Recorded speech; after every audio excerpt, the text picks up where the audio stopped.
Hey cousins, welcome if you are new, welcome back if you're returning. My name is Glock, this is the House of Glock, and this is some truths about Black spirituality.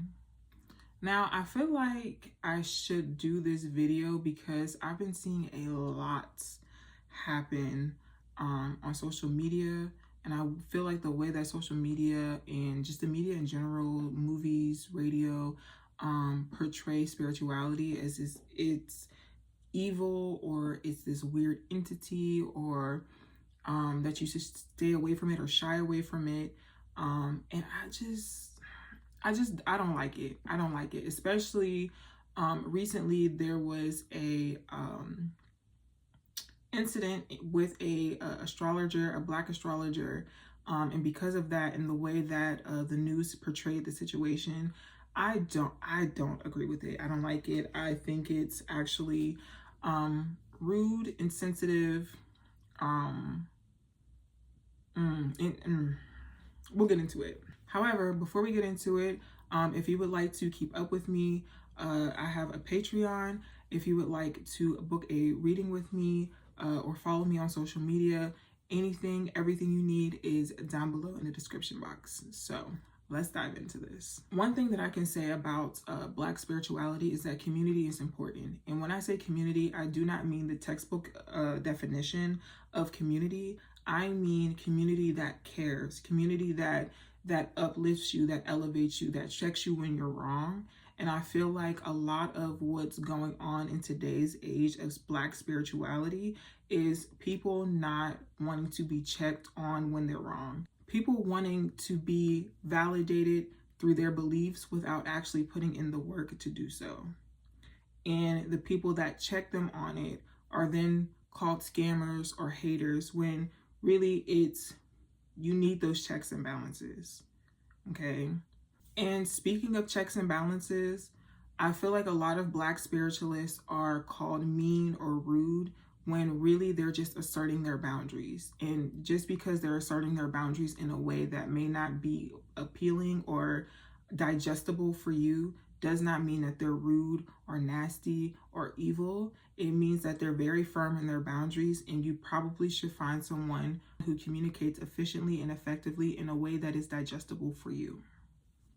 Which leads me into, not all spiritualists are love and light, specifically Black spiritualists. They're not all love and light and kumbaya and I can fix my kidneys with my brain. If they're real, they will tell you, hey, look, go to a doctor. Go see a therapist, okay? We know that there are checks and balances when it comes to spirituality. Without light, there is no dark, and without dark, there is no light. Okay, so if you're looking for love and light, I don't suggest you come around here, okay? I also think that it's rude, and this is just me personally, I think it's rude to just assume that Black spiritualists or just spiritualists in general just only worship crystals and the sun, when that is simply not true. And just because you are a Black spiritualist does not mean that you practice the same things. There's different lineages, there's different practices, and I feel like it is best for you to find a lineage or a practice that works best for you and your lineage. I think because spirituality nowadays has become more accepted, that everybody just wants to be the first thing that they find out. Like a lot of people's introduction into spirituality is tarot, and I think that because of that, people are like, oh, well, this is easy enough. I could just pull a couple cards, tell people whatever they want to hear, and make money. When in reality, those spirits, them spirits,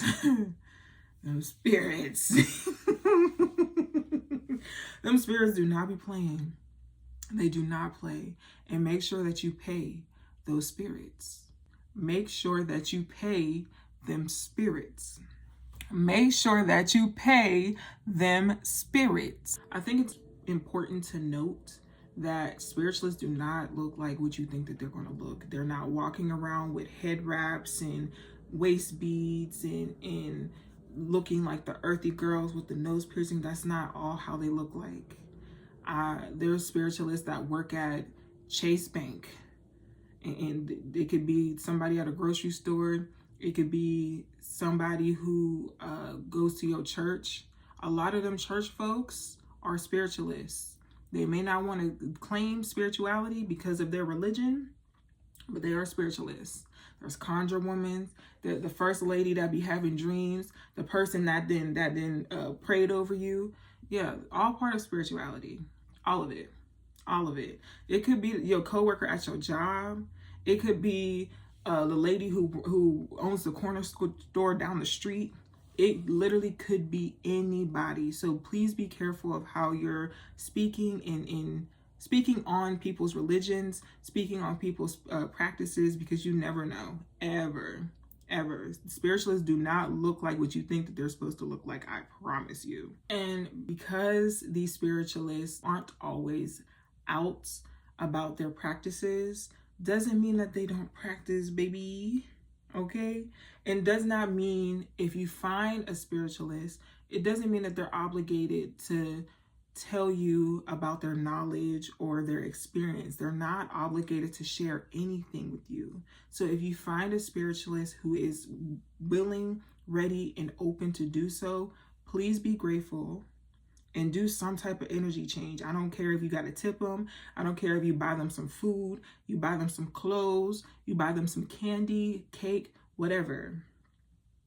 Or a favor for a favor, you doing bartering, that's fine too. But make sure you pay them spirits. And it doesn't mean, spirits don't necessarily mean that, you know, it's dead folks. Spirits could mean us, because we are souls. We are spirits having a human experience as well. I said this in a different video, and in that video I was talking about a tarot reading. But in spirituality in general, make sure that you are paying the price. And what I mean by paying the price, if you see a spiritualist or you are inquiring of work from said spirits or spiritualists, make sure that you pay what they are worth. And if you can, tip them a little bit extra. I've seen so many spiritualists that I know out here struggling, and people be like, well, you're a witch. How come you just can't manifest money? It just don't work like that. It don't work like that, unfortunately. If every psychic could see the lottery, do you think we would have a lottery anymore? No. Make sure you are paying these spiritualists. And like I previously said, we are spirits having a human experience. Give grace to these spiritualists, because this is a lot of work. You may not see it. It may not be a physical thing. We might not be lifting things up, but we making things shake. We making the impossible to possible. If you ever got somebody praying for you and the prayer came true, or someone burned a candle for you and whatever they burnt that candle for came true, somebody gave you a prediction and it came true, yeah, we got to go search and find that information. And a lot of us been through a lot of different things to where we are able and comfortable to give you the knowledge that we acquired. And for some of us, it took us years.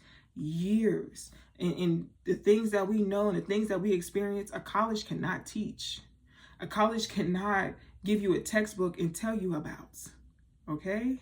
So make sure that you give your spiritualist grace. If you see a spiritualist and you know a spiritualist, give them a little extra something. Pray over them, hug them if they allow you to. Send them a little love offering, okay? Because people feel as if they're entitled to our knowledge and our experiences, like we didn't almost die, some of us. Like we didn't go through it. We didn't go through the ringer for it, okay? So I say all this to say, I hope this helps. I hope this gives you a little bit of clarity. This kind of was like a venting session for me, because this is something that's just very near and dear, and it's been some things that I've been seeing that I just don't necessarily agree with. But what I will say is find you a reader, find you a spiritualist that you trust and that you love, and get out of the game. Okay? I hope this helps. Let me know if you guys want to know anything else. All right? Love you guys.